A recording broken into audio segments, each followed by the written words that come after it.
अस्सलाम वालेकुम, मैं हूं इमरान आज़म और आप देख रहे हैं मेरा यूट्यूब चैनल इमरान आज़म व्यूज़। नाज़रीन, दो बड़ी और धमाका खेज़ खबरों के साथ आपके सामने हाजिर हूं। और इस वक्त शहर इक़्तिदार में न सिर्फ साफ़ी बल्कि सियासतदान भी एक दूसरे से ये पूछ रहे हैं कि भाई ये हो क्या रहा है, ये चल क्या रहा है यहाँ पे। आज सबसे बड़ी खबर जो सुबह आई वो गैर मुतवक्को खबर थी, वो सुप्रीम कोर्ट ऑफ पाकिस्तान से आई और चीफ जस्टिस जो यहिया आफरीदी हैं उनकी सरबराही में 3 रुकनी बेंच था, उसने ये खबर सुनाई जिसकी कोई भी तवक्को नहीं कर रहा था। और वो खबर अभी चल ही रही थी कि 10 मिनट के अंदर अंदर दूसरी बड़ी खबर आई। इस खबर की भी किसी को तवक्को नहीं थी और मैंने अपने पहले व्लॉग्स में इसका जिक्र भी नहीं किया था आपके सामने कि जनाब ISPR की जानिब से कोई तरदीद नहीं आ रही। जो सोहेल वड़ाई साहब ने जो बैक टू बैक 2 दिन में 2 कॉलम लिखे थे, लेकिन आज पहली खबर जब सुप्रीम कोर्ट से आई वो आपके सामने रख देता हूं और उसके बाद फिर दूसरी खबर पे आएंगे और फिर अपना तजिया भी आपके सामने रखूंगा। लेकिन उससे पहले आपसे गुजारिश, अगर आप मेरे चैनल पर नए हैं तो इमरान आज़म व्यूज़ को सब्सक्राइब कीजिए, बेल का निशान ज़रूर दबाइए ताकि आपको वीडियोज़ बर वक्त मिलती रहें। तो जनाब, पहली खबर जो आज सुप्रीम कोर्ट से आई वो 9 मई के मुकदमात में जो ज़मानत की दरख्वास्तें थी इमरान खान की, 8 मुख्तलिफ दरख्वास्तें सुप्रीम कोर्ट ऑफ पाकिस्तान के सामने थी। इससे पहले लाहौर हाई कोर्ट ने इमरान खान की 9 मई के केसेस में वो जो दरख्वास्तें थी ज़मानत की वो मुस्तरद कर दी थी। इसकी समातें हुई, पहले एक दिन जो है चीफ जस्टिस यहिया आफरीदी ने वो समात मुस्तरद जो है मुलतवी कर दी। उन्होंने ये कहा कि उन्होंने कुछ जो एडिशनल डॉक्यूमेंट्स जो सलमान सफ्तर की जानिब से जमा कराए गए थे वो मैंने नहीं पढ़े, वो पढ़ूंगा, फिर इसकी समात होगी। फिर समात एक रोज़ के लिए मुलतवी हुई। दूसरे रोज़ फिर जो स्पेशल प्रोसिक्यूटर थे उनके बारे में कहा गया कि उन्हें फूड पॉइजनिंग हुई है, वो हॉस्पिटल में दाखिल है, लिहाजा वो पेश नहीं हो सकते, तो हमें इल्तवा दिया जाए। तो फिर चीफ जस्टिस ने सिर्फ एक रोज़ का इल्तवा दिया, यानी कल का ये जो समात थी वो आज के लिए सुबह 10:30 बजे तक के लिए मुलतवी हुई और आज फिर ये समात हुई। और वो समात के दौरान सबसे पहला काम तो यह हुआ कि जनाब बेंच आज तब्दील था। कल का जो बेंच था वो 3 रुकनी बेंच जस्टिस यहिया आफरीदी जो है चीफ जस्टिस वो उसकी सरबराही कर रहे थे और उसके साथ उस बेंच में शामिल थे जनाब जस्टिस शफी सिद्दीकी और जो है उसके साथ साथ जो दूसरे जज थे मियां गुल हसन औरंगज़ेब उसमें शामिल थे। लेकिन आज मियां गुल हसन औरंगज़ेब जो अभी हाई कोर्ट से प्रमोट होकर सुप्रीम कोर्ट में आए थे उन्हें उस बेंच से निकाल दिया गया और उनकी जगह जस्टिस हसन रिजवी को जो है वो उसमें शामिल किया। जस्टिस हसन अजहर रिजवी अब इस बेंच का हिस्सा बने और 3 रुकनी बेंच ने फिर ये समात की। और समात जब हुई तो प्रोसिक्यूटर ने अपने दलाइल का आगाज़ किया जो जुल्फ़िकार नकवी थे, तो और जुल्फ़िकार नकवी ने ये कहा कि जो उस पर चीफ जस्टिस ने उनसे ये पूछा, इस्तफसार किया कि जनाब प्रोसिक्यूटर साहब, अदालत आपके से सिर्फ 2 सवालात के जवाब जानना चाहती है। पहला सवाल ये है, क्या ज़मानत केस में हतमी फाइंडिंग दी जा सकती है? इससे पहले जो अपने रिमार्क्स में भी जैसे यहिया आफरीदी ये कह चुके थे कि जो है इस केस में लाहौर हाई कोर्ट ने मेरिट्स को डिस्कस किया, ज़मानत के केस में मेरिट को डिस्कस नहीं होना चाहिए था। और दूसरा सवाल उन्होंने ये किया कि साजिश के इल्ज़ाम पर इसी अदालत ने मुल्ज़मान को ज़मानत दी, क्या तसलसल का उसूल इस केस पर अप्लाई होगा या नहीं? ये 2 सवालात हैं जनाब प्रोसिक्यूटर साहब, आप इसके जवाब दें फिर आगे चलते हैं। तो इस पर प्रोसिक्यूटर ने दलाइल देते हुए कहा कि ज़मानत केस में अदालत की ऑब्जर्वेशन हमेशा अबूरी नीयत की होती है। अदालती ऑब्जर्वेशन का ट्रायल पर कोई फ़र्क नहीं पड़ता और 1996 से लेके 2024 तक सुप्रीम कोर्ट ने मुख्तलिफ फैसलों में करार दिया कि ज़मानत में दी गई ऑब्जर्वेशन आर्जी नीयत की होती हैं। तो इस पर चीफ जस्टिस ने कहा है कि सुप्रीम कोर्ट ने 9 मई के एक केस में साजिश के इल्ज़ाम के बावजूद ज़मानत दी। वो हवाला दे रहे थे एजाज चौधरी साहब के केस का। तो इस पर स्पेशल प्रोसिक्यूटर ने कहा कि एजाज चौधरी का जो केस है वो बानी PTI केस से बिल्कुल मुख्तलिफ है। तो चीफ जस्टिस ने रिमार्क्स दिए कि तीनों फैसलों में साजिश के इल्ज़ाम पर मुलजिम को ज़मानत मिली। तो अब यहाँ हम किस तरह जो इमरान खान की ज़मानत को मुस्तरद कर सकते हैं और अब आप इससे आगे जो है तसलसल के जो उसूल है इस पे भी हमारी मामनत करें। तो इन दोनों निकात पे जो है प्रोसिक्यूटर ने अपने दलाइल दिए, भरपूर दलाइल दिए, लेकिन उसके बाद फिर समात के अंदर वक्फा हुआ, वक्फे के बाद दोबारा समात शुरू हुई, दलाइल का दोबारा आगाज़ हुआ। लेकिन उसके बाद जब दलाइल कंक्लूड हुए तो फिर ये 3 रुकनी जो बेंच था इसने इमरान खान की बानी PTI चेयरमैन PTI उनकी 9 मई के 8 मुकदमात में ज़मानत मंजूर कर दी। अब ये पीटीआई के लिए बड़ी अच्छी खबर है, बड़ी खबर है कि एक साथ 8 मुकदमात में ज़मानत मंजूर हो गई। लेकिन ज़ाहिर है इमरान खान की रिहाई अभी मुमकिन नहीं है।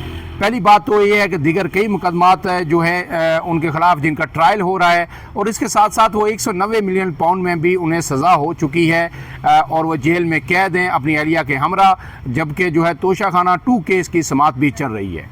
लेकिन ये बड़ा फैसला पीटीआई ने ज़ाहिर है आज इसकी खुशी भी बनानी थी, वो खुशी डेफिनेटली बनाएगी पीटीआई, और इस पर बात भी होगी कि हमें जो है 8 मुकदमात में ज़मानत मिल गई है और अब जो दिगर केसेस हैं उनमें ज़मानतों के लिए जो है जो ट्रायल है वो स्पीडी ट्रायल किया जाए और फिर हमें ज़मानतें दी जाएँ।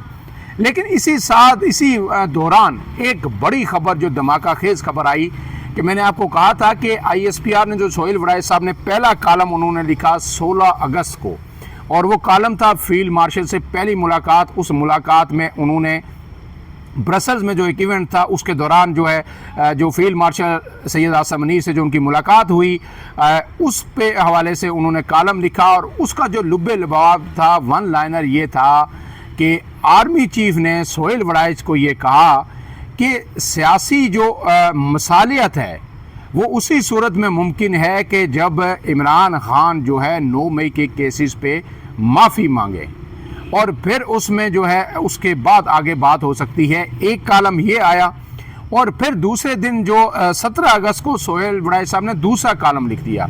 उसका टाइटल था मुसाफिर बनाम कैदी नंबर 804, और उसमें उन्होंने इमरान खान को मशवरे दिए कि यू टर्न अच्छे होते हैं, आप माफ़ी मांग लें।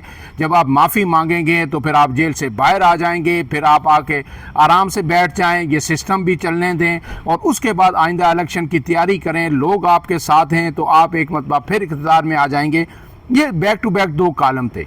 लेकिन जो पहला कॉलम था उसके बाद जो रिएक्शन आया मुख्तलिफ हलकों की जानिब से, उसमें कहीं फरिश्तों की बात भी की, शैतान की बात भी की, कोट किया गया, उस पर सख्त रद्द-ए-अमल आया। और फिर ये माफ़ी पे मैंने भी अपने व्लॉग में आपको बताया कि अगर माफ़ी इमरान खान मांग लें तो क्या ये एतराफ़ जुर्म नहीं होगा, और जब एतराफ़ जुर्म कर लिया जाएगा तो क्या फिर इमरान खान को माफ़ी मिल जाएगी? तो इमरान खान का वो बयानिया किधर जाएगा जिसमें वो बार बार कह रहे थे कि ये उन्होंने नहीं किया, ये इस्टेब्लिशमेंट ने खुद किया, वो इसमें मुलव्वस नहीं हैं, वो तो जेल में थे, या इस तरह की जो उन्होंने दलाइल अपने जो आर्गूमेंट उन्होंने आज तक वो देते आ रहे हैं। तो वो आर्गूमेंट्स किधर जाएंगे? और जब एतराफ़ जुर्म हो जाएगा तो उसके बाद तो फिर नून लीग भी कहेगी, पीपल्स पार्टी भी कहेगी, इस्टेब्लिशमेंट भी कहेगी, फ़ौज भी कहेगी कि जनाब ये कल तक तो डिनाई कर रहे थे कि हमने 9 मई नहीं किया, हमने फ़ौजी तनसीबात पे हमले नहीं किए, तो आज ये कह रहे हैं कि जनाब हमें माफ़ी दे दें। तो माफ़ी तो ये एडमिशन ऑफ गिल्ट जो है वो होता है, एडमिशन ऑफ क्राइम होता है। कानूनी माहिरीन भी इस पर मुतफिक हैं। तो 5 दिन 16 तारीख को ये कॉलम लिखा गया, और आज 5 दिन तक कोई तरदीद नहीं आई, मुकम्मल खामोशी थी आईएसपीआर की जानिब से, अदारे की जानिब से। लेकिन आज वो तरदीद आ गई। ये अलग सवाल है, इस पर आगे चल के बात करते हैं कि क्यों इतना इंतज़ार किया गया इसके रिबटल में या इसकी तरदीद में। लेकिन जो आज साफ़ियों से मुलाकात हुई एक इवेंट के अंदर DGISPR की, बताया जा रहा है कि ये कोई इवेंट था। DGISPR आपको पता है कि मुख्तलिफ कॉलेजेस यूनिवर्सिटीज़ में जाते हैं, वहाँ नौजवानों को से एड्रेस करते हैं, उनके सामने रियासत का नुक्ता नज़र वो बयान करते हैं। तो आज इसी तरह का कोई इवेंट था जहाँ पे साफ़ियों से उनकी मुलाकात हुई, और उन्होंने वहाँ पे ये कहा कि 9 मई कोट अन कोट में उनके अल्फाज बता देता हूँ DGISPR का, कि 9 मई फ़ौज का नहीं कौम का मुकदमा है। आर्मी चीफ की तरफ से किसी साफ़ी को कोई इंटरव्यू नहीं दिया गया। उन्होंने यकसर इस चीज़ को, जो सोहेल वड़ाइच ने जो कोर्ट की चीज़ें, मुलाकात, इंटरव्यू, वो सब उसको मुस्तरद कर दिया। अफसोस की बात है कि सीनियर साफ़ी यानी सोहेल वड़ाइच ने गैर जिम्मेदारी का मुजाहरा किया। फ़ौज का मौक़िफ़ पहले दिन से वाज़ेह है कि इस वाक़े में मुलव्वस हर किरदार को जवाब देना होगा। ये फ़ौज का नहीं कौम का मुकदमा है। आर्मी चीफ की तरफ से किसी साफ़ी को इंटरव्यू ना देने की बात भी उन्होंने इसमें बार बार की कि ये बेबुनियाद है। इसके साथ उन्होंने ये भी कहा कि ब्रसल्स जो इवेंट था वहाँ PTI का कोई जिक्र हुआ, ना ही किसी माफ़ी की बात हुई। DGISPR लेफ्टिनेंट जनरल अहमद शरीफ ने कहा कि सोहेल वड़ाइच के जिस कालम की बात है वो एक इवेंट था, ये एक नामनासब हरकत थी जहां साफ़ी ने जो है गैर जिम्मेदारी का मुजाहरा किया, वहाँ अदारा यानी जंग ग्रुप जियो इसको थोड़ा तदब्बर का मुजाहरा करना चाहिए था, ज़िम्मेदारी का मुजाहरा करना चाहिए था और इन्हें ऐसा जो ख़बर है या कालम है उसे शाया नहीं करना चाहिए था। इसके बाद उन्होंने आपने देखा कि सोहेल वड़ाइच साहब ने 2 दिन पहले सिपा सलार के साथ अपनी तस्वीर भी शेयर की अपने सोशल मीडिया पे और ये इंडोर्स करती थी कि सोहेल वड़ाइच वहाँ पे मौजूद थे, आर्मी और आर्मी चीफ से उनकी मुलाकात हुई। तो इस पर उन्होंने कहा कि ब्रसल इवेंट में तो सैकड़ों लोगों ने तस्वीरें बनवाई, ये एक साफ़ी की ज़ाती मफाद और तशहीर हासिल करने की कोशिश है। जो शख्स गैर कानूनी हरकत करेगा इसे कानून के कटहरे में आना होगा। गोया वो ये कह रहे हैं कि अब सोहेल वड़ाइच के साथ के ख़िलाफ़ भी कानूनी कार्रवाई शुरू की जा सकती है कि उन्होंने एक बेबुनियाद खबर दी, आर्मी चीफ को मिसकोट किया, उनके हवाले से जो ये माफ़ी का तासर सामने आया कि वो चाहते हैं कि इमरान खान माफ़ी मांगे तो बात ख़त्म हो जाएगी। तो उस पर सवाल ये भी उठा था कि फिर ये अदालतों के फ़ैसले किधर जाएंगे, ये जजेस किधर जाएंगे जो नीचे लोअर कोर्ट से लेके हाई कोर्ट तक जो फ़ैसले सुनाते आ रहे हैं, इनके फ़ैसलों की वक़्त क्या रहेगी अगर एक माफ़ी से ये सारा मसला जो है हल हो जाना है।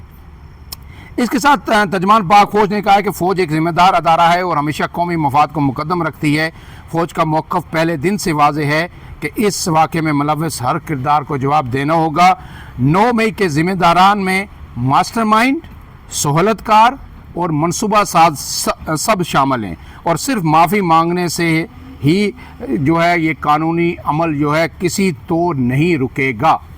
अब वही सवाल जो हमने उठाया, जो कानूनी माहिरीन ने उठाया कि अगर ये माफ़ी मांग ली जाती है तो ये जो कानून है, ये कानूनी अमल ये रुक जाएगा, सब कुछ ख़त्म हो जाएगा, सब फैसले रिवर्स हो जाएंगे और जिन लॉजिक्स पे, जिन ग्राउंड्स पे, जिन शवायद पे वो फैसले दिए गए थे, जो कहा गया था कि पुलिस के जो लोग थे या खुफिया अदारों के लोग थे वो बेस बदल कर जो है ज़मान पार्क के अंदर मौजूद थे जब ये सारी मनसूबाबंदी हो रही थी, कोई टेबल के नीचे था, कोई कुर्सी के नीचे था, कोई सोफ़े के नीचे था, उन्होंने सब ये बातें अपने कानों से सुनी जो इमरान खान हदायत दे रहे थे और उन शवायद को कबूल भी किया गया जहाँ से इमरान खान को जिन अदालतों ने ये सज़ाएँ सुनाई।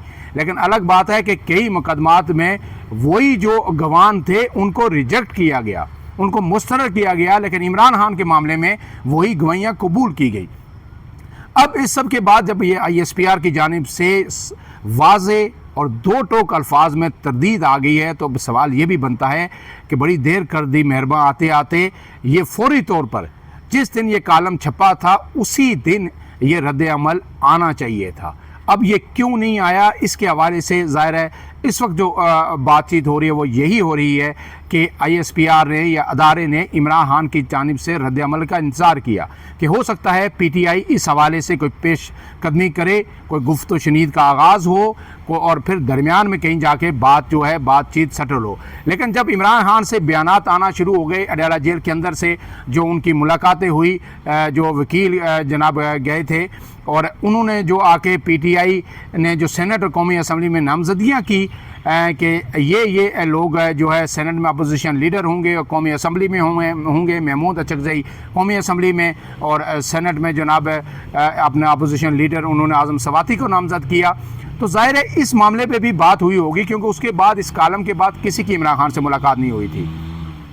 तो जब ये मुलाकात हुई होगी तो इमरान खान ने इस पर कोई जवाब भी दिया होगा और इससे पहले अलीमा खान भी ये कह चुकी हैं इस कालम के बाद कि खान डटा हुआ है, किसी तौर माफ़ी नहीं मांगेंगे। इमरान खान का पैगाम यही है कि मैंने कुछ किया ही नहीं और मैं इस कौम की, इस मुल्क की नौजवानों की जंग लड़ रहा हूँ और वो लड़ता रहूँगा। तो ये सब ज़ाहिर है फिर फ़ौज ने भी देखा, इस्टेब्लिशमेंट ने भी देखा और इस सब के बाद फिर जो है आज फाइनल हतमी रद्द अमल आ गया है। अब एक जगह तो PTI को रिलीफ मिला लेकिन मेरे ख्याल में दूसरी जानिब जो बातचीत का जो दरवाज़ा खुलता हुआ हमें नज़र आ रहा था वो बंद हो गया है। इस हवाले से मज़ीद डेवलपमेंट्स जो ही होंगी आपके सामने रखेंगे। और अब मैंने जिस तरह आपको पहले भी कहा कि शहर इक़्तिदार में अब जो है हर ड्राइंग रूम में, हर बड़े दफ्तर से, हर बड़े ख़बरों का जो मरकज़ है वहाँ से ख़बरें बाहर आ रही हैं।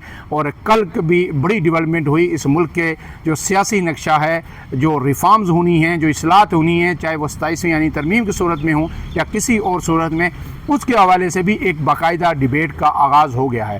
तो सियासी दर्जा हरारत अब बढ़ चुका है। और रात आखिरी बात के जो PTI की सियासी कमेटी का इजलास था उसमें भी अक्सरियती राय से ये फ़ैसला कर लिया गया है कि जो PTI है वो ज़िमनी इलेक्शन में जाएगी और अपनी सिफारिशात इमरान खान को भेजेगी। इमरान खान ने मामला ज़िमनी इलेक्शन में हिस्सा लेने का उन पर छोड़ दिया था और इमरान खान को ये सिफारिशात भेजी जाएंगी कि PTI पंजाब हो या खैबर पख्तूनख्वा हो, दोनों जगहों पे ज़िमनी इलेक्शन लड़ना चाहती है। फिर इमरान खान उसकी हतमी मंजूरी देंगे। आया वो देते हैं या नहीं, क्योंकि पहले वो मुकम्मल तौर पर इससे इनकार कर चुके थे कि ऐसा नहीं हो सकता कि PTI जो है इस अपने जो उनके साथ जुल्म ज़्यादती हुई और उन्हें डिसीट किया गया बेबुनियाद, तो अब दोबारा फिर इलेक्शन में जाए। तो इस हवाले से भी जो है अब डेवलपमेंट सामने आएंगी, अब वो आपके सामने रखेंगे। लेकिन फ़िलहाल के लिए इतना ही। इमरान आज़म को दीजिए इजाज़त। अल्लाह हाफ़िज़।